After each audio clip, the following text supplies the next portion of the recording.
Olá pessoal, tudo bem com vocês? Sou a professora Juliana Santiago, professora de Química, e nessa aula nós iremos estudar sobre equilíbrio de solubilidade.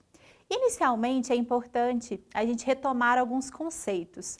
O que vem a ser uma solução? Solução é uma mistura homogênea de duas ou mais substâncias, onde eu tenho um solvente e um soluto. Lembrando que o soluto será dissolvido no solvente. Considerando, por exemplo, a água enquanto solvente, será que todo sal que eu adicionar em água, ele vai ser solúvel? Ou tem sais que são insolúveis? É importante a gente considerar o coeficiente de solubilidade. Quanto maior o coeficiente de solubilidade, quer dizer que aquela substância ela tem um caráter mais solúvel, digamos assim.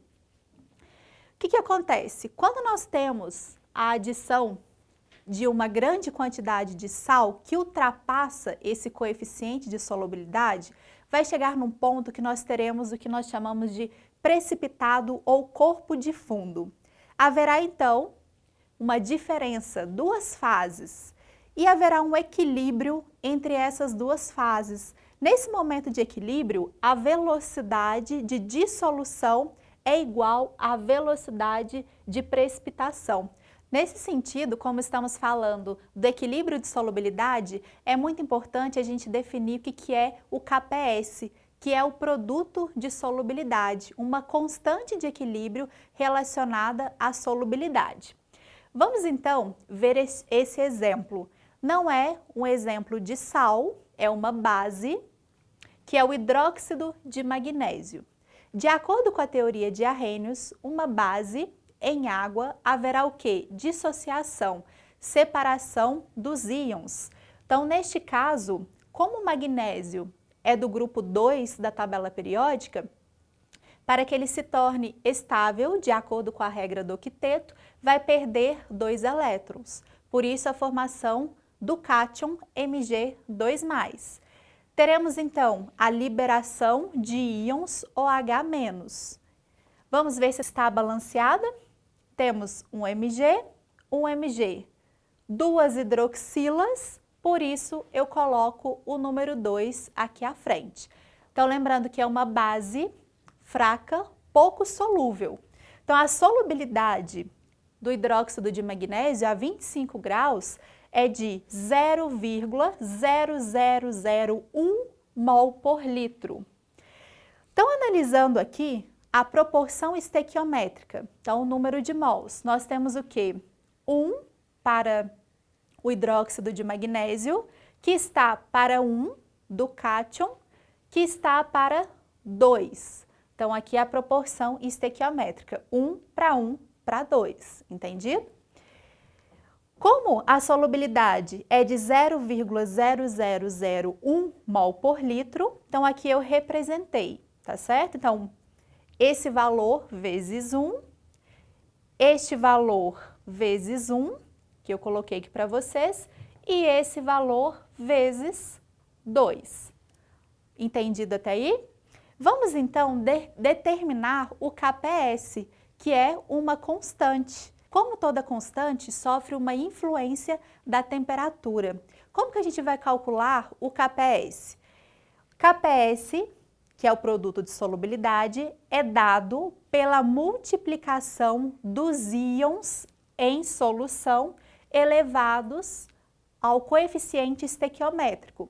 Então, neste caso, para essa base, será KPS é igual à concentração de Mg2+, vezes a concentração de OH- elevado a 2, que é o coeficiente estequiométrico.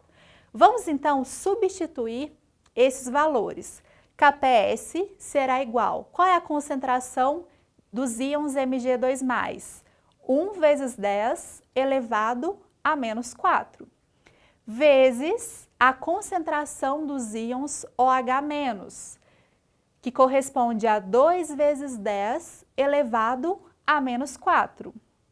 Esse valor elevado a 2. Então, KPS será igual. Vamos fazer essa multiplicação primeiro. 2 elevado a 2, que é 4, 10 elevado a menos 4 vezes 2, então eu vou multiplicar, será 10 elevado a menos 8. Como aqui eu tenho também a base 10, então eu vou somar esses expoentes. 10 elevado a menos 8 com 10 elevado a menos 4. 8 com 4, 12. Neste caso, negativo. Então, o KPS será igual a 4 vezes 10 a menos 12. Lembrando que eu não posso esquecer da unidade, tá bom?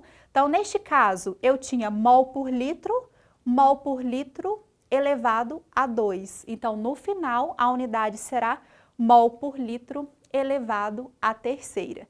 Mas como que eu vou prever, então, se haverá ou não solubilidade de um sal, ou neste caso, que é uma base? Eu posso utilizar essa informação.